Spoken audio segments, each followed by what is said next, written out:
নমস্কাৰ। কিছুমান কথা মাত নামাতো বুলি ভাবোঁ, কিন্তু মানে কি ক'ম, মানে মাত মাতিবলগীয়া হৈ যায়। মানে যিহেতু মানে লগ পালে থাপৰ দুটামান দিবলৈ মন গৈছে। মানে এনেকুৱা খং উঠিছে, মানে ইমান ভালকৈ বুজাই আছেগৈ, ইমান ভালকৈ চিঞৰি সামাজিক বান্ধৱ, এইটো গৰু না কুকুৰ হয় কচোন?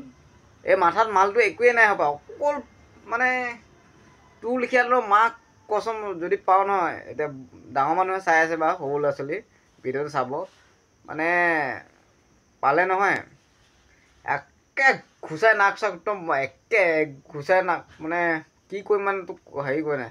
ইমান ভাৰে ভাৰে গোটেই অসমবাসীয়ে গোটেই মানুহখিনি কৈ আছে যে এনেকুৱাবিলাক নকৰিব আৰু কৰিব নালাগে, মানে আগৰ পায়। গতিকে অলপ মাথাত মালটো ভাবিব লাগে ন ভাই। নমস্কাৰ বন্ধুসকল, নমস্কাৰ মোৰ জ্যেষ্ঠসকল। আজি এটা নতুন ব্লগলৈ আপোনাক সকলোকে স্বাগতম জনাইছোঁ। আশা কৰিছোঁ আপোনাক সকলোৱে ভালে কুশলে আছে। আজি ভিডিঅ'টো মানে প্ৰস্তুত কৰিছে, এনেকুৱাই খং উঠিছে ভিডিঅ', আপোনালোকে ক'লে গম পাব। কথাটো হ'ল, যিকোনো এটা বস্তু মানে কেনেকৈ আৰম্ভ কৰিম মই নিজে ক'ব পৰা নাই।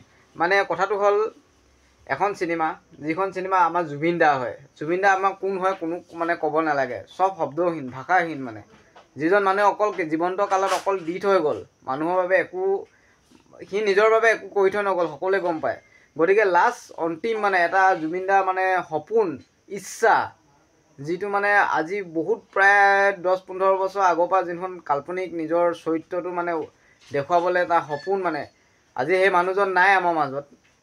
জুবিন দা তাৰ এজন ইম'চনেল মানে জড়িত হৈ থকা এখন চিনেমা, যিখন ৰৈ ৰৈ বিনালে।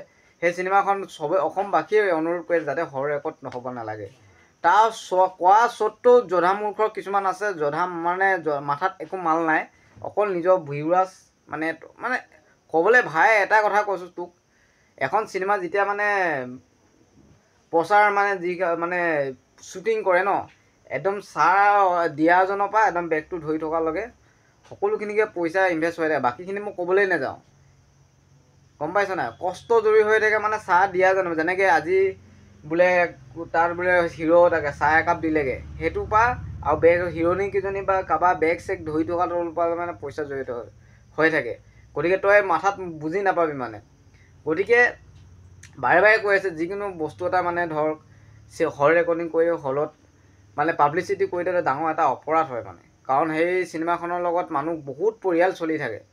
গতিকে এনেকুৱা কাম নকৰিবি। আৰু বাৰে বাৰে যাই তাকো জুবিন দাৰ হয়, আৰু জুবিন দা আগতেও কৈ আছে, এইটো বহুত বেয়া কথা। গতিকে আজি এটাই কওঁ অসমৰ ৰাইজক, আপোনালোকে যদি জুবিন দাক ভাল পায় ভিডিঅ'টো শ্বেয়াৰ কৰিব, সঁচা অৰ্থত এয়া ভিউৱাৰ্ছৰ কাৰণে বা হেৰিয়ৰ কাৰণে নহয়। যদি ভাল পায় শ্বেয়াৰ কৰিব। আৰু এই চেনেল অৰুণ আছাম বুলি আছে, যিটো চেনেলত মানে ভিডিঅ'বিলাক হৰ ৰেকৰ্ডিং কৰি একটোকে আপলোড কৰি আছে। 4টামান ভিডিঅ' দি আছে। গতিকে এজনে কৰিলে দুজনে কৰিব, দুজনে তিনিজনে কৰিব। আমি আজিলৈকে চিনেমাখন চাবই পোৱা নাই বা টিকেটেই পোৱা নাপালোঁ আগৰ কেইদিন। আধাকৈ হল ৰেকৰ্ড মানে তোক ভাই ক'বলৈ একো কথা নাই। যিসকলে চাওক, এই চেনেলটো পূৰা মই দি দিম, আপোনালোকে পূৰা ৰিপৰ্ট মাৰি দিয়ক, যাতে এনেকুৱা জধা মূৰ্খৰ মালৰ পৰা সমাজৰ পৰা আঁতৰি যাব লাগে। সেয়াই অনুৰোধ।